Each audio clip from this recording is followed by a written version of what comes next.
Hello peeps, Nigel here again. Yep, still the same dirty stinking old top which has got fiberglass all down the front of it, but I'm wearing this one and then throwing it away because cleaning this engine is just turning into an absolute joke. It is dire. I mean, mine's only got 16,000 miles on it, but the sludge and the crap all built up all in the... I mean, the engine block itself is fine. I've always given it good oil changes and stuff, but everything is just black and caked in shit. It's disgusting. So anyway, this video it's going to be a very quick little one. I'm just going to show you about the valves. Now on the bench here I've got a clean valve and I've got a dirty valve, so we can compare them and then I can show you how I actually clean them up. So let's have a look at the bench and we'll go from there. Okay, so this is an inlet valve which I've cleaned up, and as you can see the face, the back of the valve and everything is all lovely and clean. It's got the widest valve seat I've ever seen, and it's also got some pitting, so I should give these a little lap in, I think. It's very, very shallow. I think just some fine paste and a quick rub round will be absolutely fine. I don't know if you can pick that up on there, but you can see there's a bit of pitting in there. Again, 16,000 miles, that's not good. So anyway, that's how they come out after you've cleaned them, and that's how they look beforehand. So there's a good comparison for you. If I can get the camera to focus on that, you can see that is pretty disgusting. But this stuff is all fairly soft, it's not very hard, so it's a real shame that there isn't some sort of cycle where they put an injector in the inlet manifold or something and just every now and again inject a drop of diesel just to clean this away, because it would keep the engine so much cleaner. All the ports were like this. I mean, the whole volume of the port must have been reduced by about 30%, I'd say, because of the cake all around here and the cake all around the port. And on the exhaust side, you can see things just don't get moving. It was all just clogged up all around the back of the valves and everything. So either it's a poorly designed head or it's just this EGR bollocks that's messing everything up. I bloody hate it. So let me show you how I do this. I do this in a lathe because I've got a lathe. You could do this in a pillar drill, and if you don't even have a pillar drill, you could do it with an ordinary Black & Decker, you know, clamp it in your vise. But you don't want to be holding on the stem. So what I've done, this is a piece of plastic here. For the modelers among you that watch my channel, this is actually one of my Hellcat resin engine core seconds. And I machined it away and then drilled a 7mm hole down it, cut a slit along its length, and then that acts then as a means of clamping this in a chuck or in a vise or a chuck, without actually damaging it. So if you've only got a smaller chuck, you could turn this down to 1/2 inch and then get that in there, but you don't want to be putting any chuck jaws on here. You don't want any marks on this stem. So yeah, I'm going to put this in the lathe. What I'll do is stick that in there like so, and then I'll put this up in the lathe and I'll show you how I clean it up. Right, so that's the valve up in the lathe there. I've got the phone is balanced on a shelf above the lathe, so if the lighting's not very good now, sorry, but you'll get the idea. So all I'm going to do, I've got a piece of aluminium here, and I've got a piece of Scotch-Brite soaked in paraffin. You really want to have gloves on to do this, but my nails are so disgusting anyway, it doesn't matter, because this stuff gets under your skin. It's just awful. It's all just crap, all full of soot and everything from the exhaust. So what we'll do is we'll start the lathe and then I'll show you how I clean this up. I also need to grab a rag, so we need a rag as well. So what I'm going to do is start the lathe, and then with my aluminium I can scrape it like this. I'm using aluminium so it doesn't damage it at all.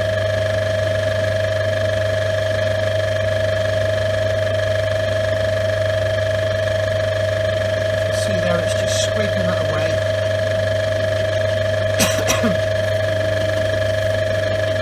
Just scrape the face, the diameter, just run over the seat. As I said, it's a piece of aluminium, so it doesn't matter.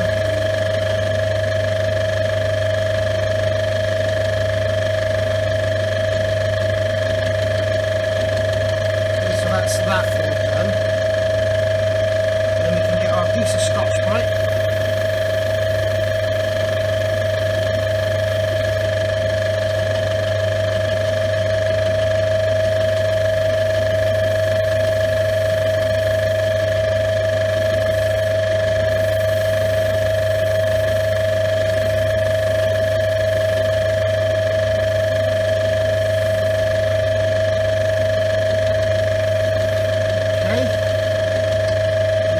grab our rag, keep the rag away from the chuck, and if it does catch in the chuck, let it go.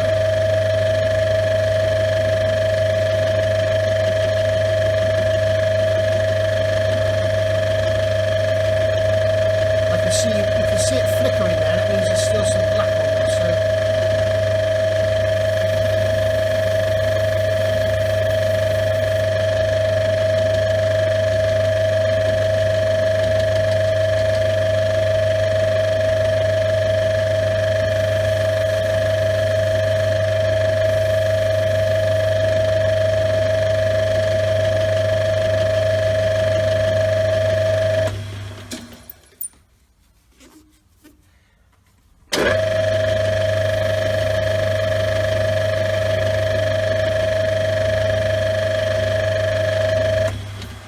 as I say, if you haven't got a lathe, you use a pillar drill or bench vise or something, a bench drill. And there we go. That's that one done. Quick wipe round around those collets, and you can see that that is as good as new. Okay, the exhaust valve is a slightly different process. It's what's on here is not really caked on, it's just a discoloration really.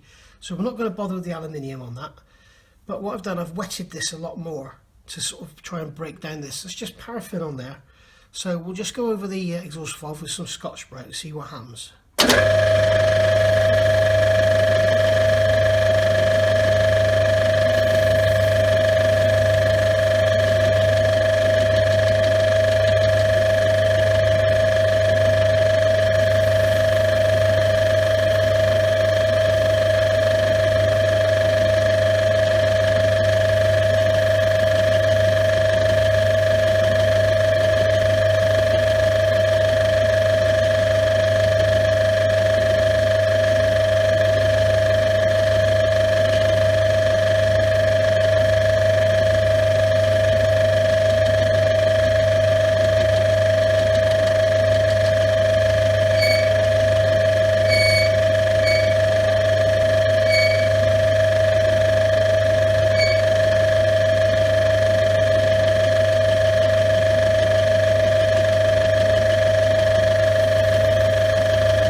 And there we go. This exhaust valve all done now, as good as new. So just another, what is it, 60 volts, so just another 13 to go now, and we're done. And there we go, you can see they're all lovely, nice and shiny now and clean. So I'll give those valve springs a degrease just to get the dirty oil off them, and then we can start looking at putting the head back together. I've gone through the ports on the head, and I've actually put it through the dishwasher a few times, believe it or not, which being a bachelor allows you to do. We've got our pistons in here. Very strange on these, you can see they're numbered by, somebody's put a pen mark on them. And I know that's from the factory because I bought this brand new and no one's ever had the engine apart. So you can see here the bearings look absolutely lovely.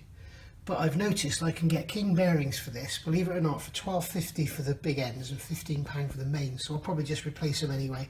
I'll check the clearances with some plastic gauge. I'll show you that in the video, and we'll go from there. You can see the tank's all been cleaned out now, and it's got some fresh liquid in it. In fact, the plug should not be in the tank, should it? And as I said in my last video, if you want a bigger tank, put it in a plastic box. There we go. That's what I keep this for. If you watch my old videos on Nigel's modelling bench, you'll see I did I converted the Jeep block. I got the rust off in this by the battery charger and some washing soda crystals. But yeah, there's the pistons, and I've got those sat in there, and I'm just basically letting the piston crowns soak to try and give them a bit of a clean up.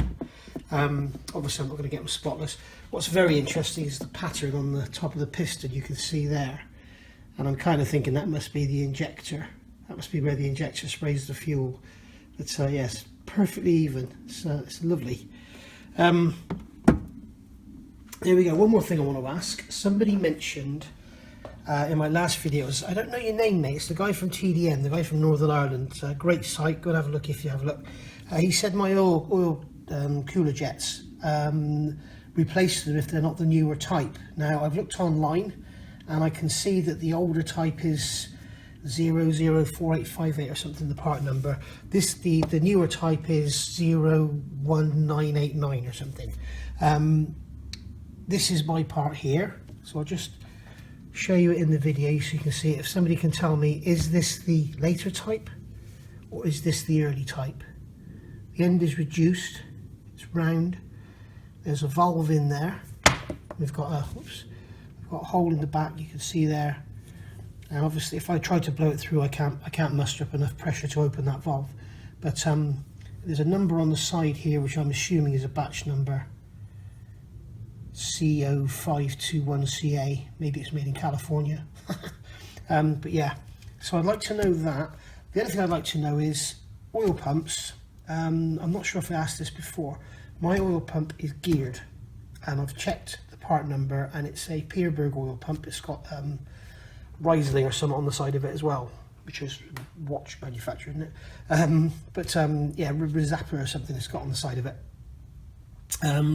So I'm assuming that oil pump is okay because it's geared. It has no backlash in it to speak of. There's no real end flow on it, so I think it's probably going to be all right.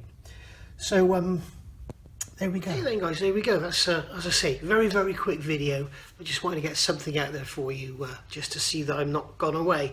And if you're wondering why, for your modelers out there, if you're wondering why I haven't put any modelling videos up, one is I've been busy out here in the garage. Two is I've been socialising with Christmas and New Year and stuff. Three is, as I said, I got that Land Rover Lego thing for Christmas, that Defender, and that took a few hours to build. And the main reason is I can't do modelling when my hands are like this. I'm sorry, you don't want to see my fingers like this putting little bits of plastic together. So basically that's why I've not been doing any modelling videos, but I'm going to try and get something up for you the weekend. If not a review, it'll be a chat, or we'll get on with that. Get on with the Book, or maybe the Land Rover that I'm doing a conversion on. If you don't know, if you're into Land Rovers, have a look at my channel, Nigel's Modelling Bench. I'm actually taking a long wheelbase Army Land Rover Defender and converting it into a short wheelbase Army Land Rover Defender. That's it's a bit of fun, bit of cutting and everything, so if you like your technical stuff, then I'm sure you'll enjoy that. So anyway, thanks for watching, thanks for your support, and as I've said before, get on over to TDM 4x4, have a look at his channels, great. And there's also Life's Projects. Life's Projects has got the same as mine, a Keswick Green, but I don't know if it's a 110 or 130 he's got. But he's basically rebuilding that as well. So there's three of us out there doing pretty much the same job simultaneously, but all going about it in different ways. So anyway, thanks for watching. And if you haven't said before, Happy New Year, and I'll speak to you all soon. Bye for now.